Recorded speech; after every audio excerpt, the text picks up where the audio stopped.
Mas mura at hindi raw makasasama sa kalikasan ang proposal ng isang Japanese company para sa pagtatayo ng Kaliwa Dam. Ang nabanggit na dam ang sinasabing long-term solution sa krisis sa tubig. Pero bakit nga ba sa China napunta ang proyekto? Alamin sa report ng saksing si Sandra Aguinaldo. Kung sa Barangay San Jose sa Antipolo, May tubig na po kami. sa Barangay Addition Hills naman sa Mandaluyong, Yung isang balde namin nawawala pa kung hindi ka magbabantay. Wala. may bahagyamang tumulo mula sa gripo. Kalawang po.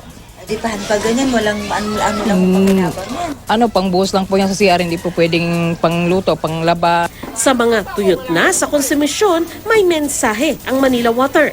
Humihingi po ako ng tawa dun sa aming mga customers na malaki po ang naging paghihirap sa water shortage na ito. I'm ready to resign. Sa kabila niyan, gisado ang kumpanya sa kamera. Bakit hindi nyo nakita yun noon?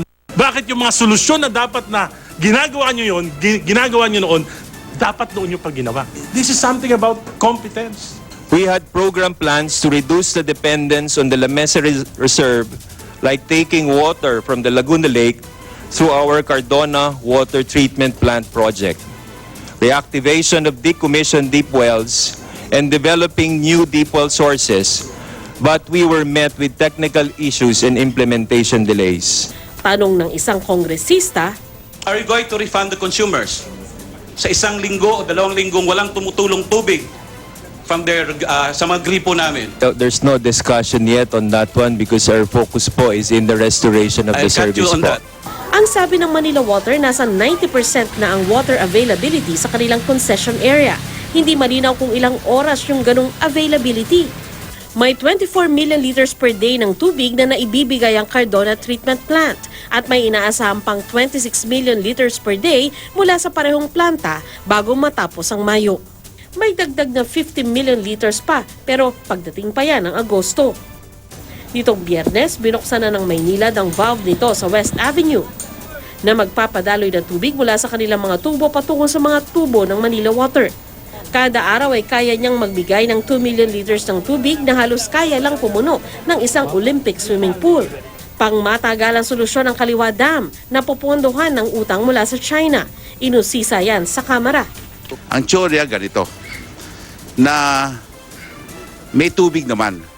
Hindi rin niliris dahil we have to pay the way to a dam project which is funded by the Chinese government. Hindi po totoo. Git ng Japanese firm na Global Utility Development Corporation, mas mura, hindi makakasama sa kalikasan at walang mapapaalis na residente sa kanilang ipinasang proposal para sa Kaliwa Dam Project kumpara sa kinuha ng ating gobyerno mula sa China. MWSS board accepted to get our proposal. So that's why we submitted our proposal in September 2017. And then they evaluated and they found this is acceptable. But somebody in your government give pressure. So that's why MWSS could not move at all until now. Pero sabi ng MWSS, Wala na yan kasi andyan na, approve na nga presidente. Would you think the president will reverse his decision? Eh, andito po yung presidente ng China. At saka nabid na yan.